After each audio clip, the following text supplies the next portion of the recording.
So if you imagine this, see the lines on the cup. So imagine that is Earth right there, or any planet in the universe, because like the universe revolves around us, so we're all basically the center of our universe, because the world goes around us. The world's all around us. We're not all around the world, right? So really, we're all the center point of the universe, if you will.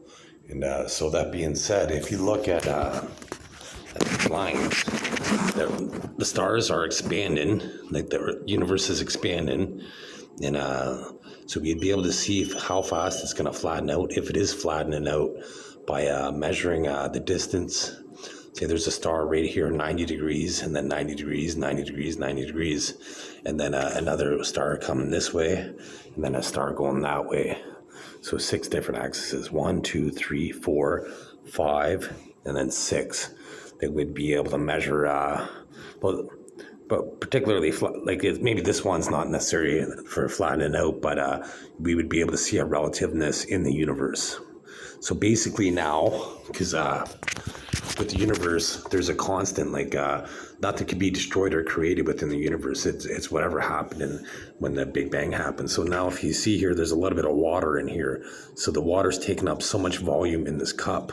So if the water is expanding over time, like if the universe is expanding over time, it's like when I pour water out. So did you see how it thinned out? So it flattened out, and it didn't expand perfectly in a circle. You see how it kind of went randomly based on the force, right? I kind of poured it this way, so it went more this way. But you can see here how it did this random sequence, and this should be relatively flat. It should be relatively flat, right? So assuming whatever the universe is in doesn't have any depressions or anything like that, then it should be flat as well, right? So eventually the universe, if it were to flatten out, it would only flatten out to see how it went to just that thickness. It didn't, because it's not going to evaporate or condensate in the universe. So it got to that thickness, and it can't get any thinner based on the matter of the water or the matter of the universe. So basically measuring, it's like, if you imagine a star or a candle, like just say you're boating, for instance. If you're boating and you see a light, and the further away from that light you go, the harder it is to see it, right? So now if you imagine the star that's, say, directly above us in the universe, and you measure it, it's going to be traveling away from us because the universe is expanding, right? So we should know that speed that it's traveling at, but that light frequency, the intensity of the light should diminish slightly over time. So if we were to look in all 6 directions, we'd be able to see which way, because just say we looked this way, we looked that way, we looked up and down, and if we don't look inwards, we don't know which way relative to flattening out could be in the universe, right? We could be flat like this, we could be flat like that, rather than up and down, right? So it could be in towards me or away from me. Could be we could be just orientated that way in the universe, in our galaxy, for instance, right? So that's and so this basically also means, since there's no universal, there's a universal constant, nothing can be created or destroyed. I'll just show you this fact. So it's called the law of conservation of energy.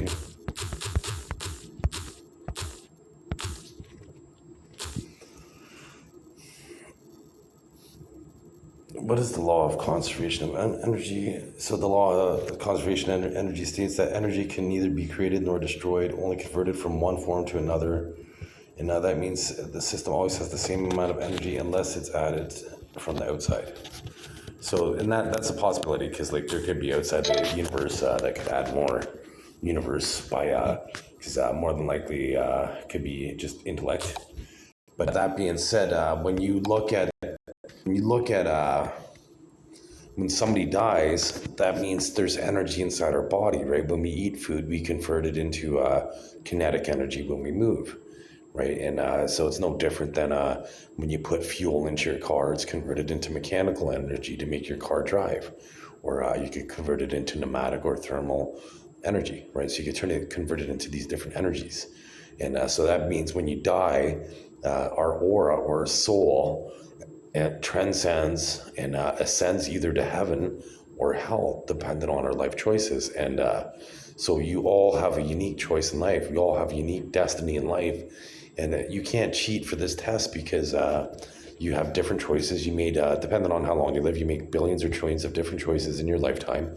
And you all have unique opportunities, right? Like even a twin, for instance, they don't sit in the same seat of the car, right? They're on a different side of the car, and then when they get married, they live in a different house than their twin, and what have you. So they have a different trajectory, right? So it's like if you have the answer for test number A, but you get test number B or C, right? So everybody has a unique test in life, right? But when you die, because I watched my grandfather die, and he died in July 2015 actually, and I watched him turn gray. So the energy. I wasn't aware of the system at that point in time, but the energy from his body would have transcended to whether he went to heaven or hell. And he didn't believe in God until the last moment. And I trust me, when death is imminent, you want to believe that there's life after death. You don't want to believe that you came and existed for nothing.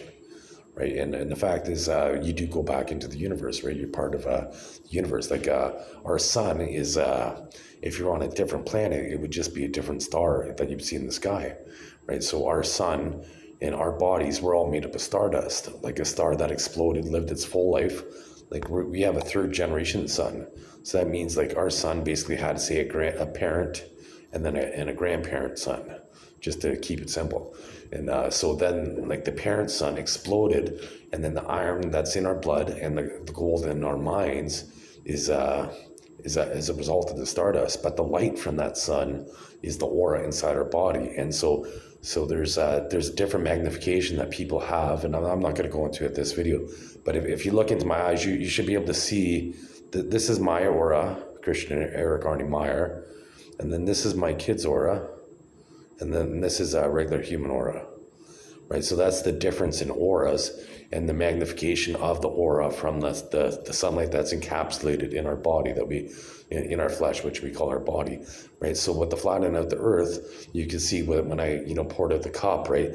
They're like, so it might have started out this thick, right? But over time, it could go to a certain thickness based on the concentration of the matter in the universe and what have you, right? So we would need to measure it from 6 different axes to find out the relative position, right? Because like it'd be equivalent to, like, in this scenario, right? If you're in the water now, you're standing up in the water, so you could go left, right, up and down, but you could also go to and fro, right?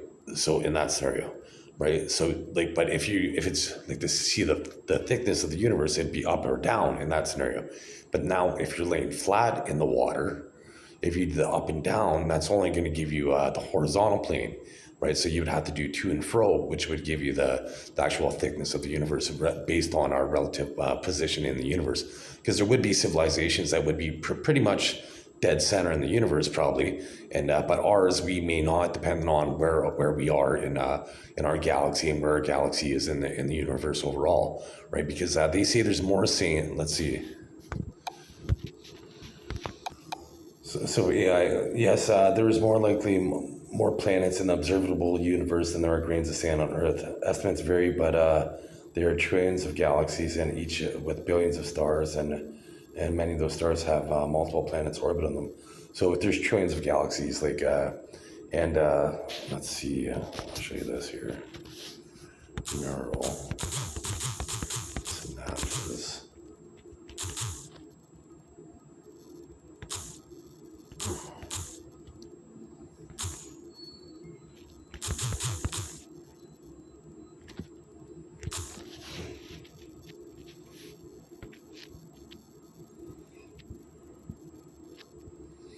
But it kind of looks like this right here. This is the one I'm looking for right here. But if you look like this, and then now I'll show you galactic. So I'm gonna go back to that because I want to screenshot this. I might reference this in another video in the future. Because I had a theory that we could be inside God's brain, and And when I seen the, you can't really see it in these pictures here, but there it does, when you zoom in, like I have seen it on some instrumentation with the galactic clusters, it does seem that they're connected almost like the neural synapses in the human brain. So I'll show you who this guy is, because people try to bring it up. So Greek philosopher, but this man had thought that we were inside God's brain 3,000 years ago. He went by Homer. So this is what Homer looked like, but he thought that we could be inside God's brain. And when I watched a Nova episode on PBS, and it showed the galactic clusters, and it was almost like the synapses, like where the whole the black hole of the galaxy looked like it connected to other. Let's see if I can find a better picture of it. But it was pretty interesting. But it looked like, I'm like, wow, we must be inside God's brain, because, and then I found out that Homer did that, but I immediately thought that we'd be inside God's brain because seeing the galactic clusters. So I'm trying to rush this here, so galactic clusters connected.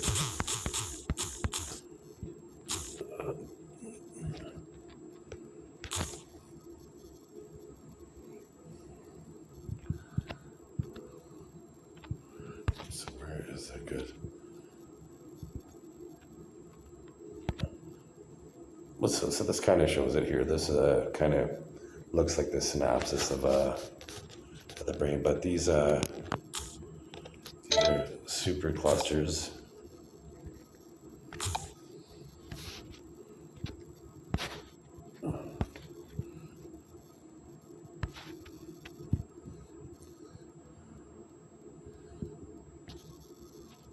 Here's the one I'm looking for right here. This is the one I'm looking for. This is what I'm looking for. But if you were to look at the human brain now, this is the universe. This is how galaxies are connected. But when you look at the human brain, it also looks like this. So I'll try to find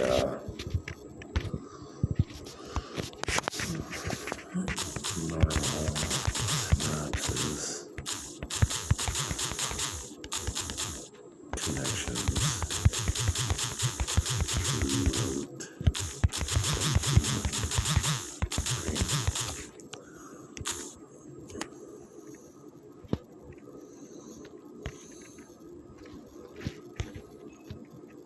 But you can see right here, this is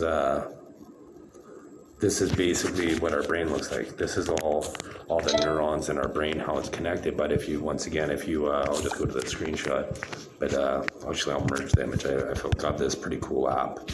It's called Image Merge. And the only feature it doesn't have, like maybe it does, I didn't look at it, but you can't write or add text to the image. If you could add that, that would be even better, right? But like with this, you could compare two images side by side. So let's see, I'm gonna go to camera, images, and the screenshots.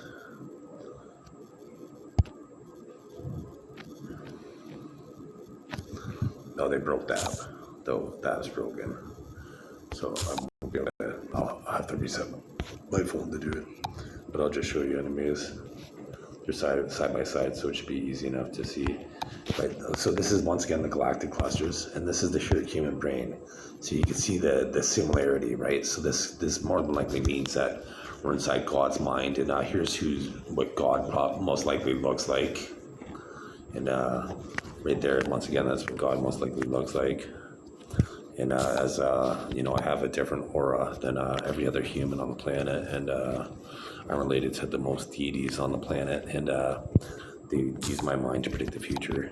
But when I seen this image on Nova, and then as soon as I seen this, I remember seeing something like this, the neural synapses. I'm like, wow, we have to be inside God's brain.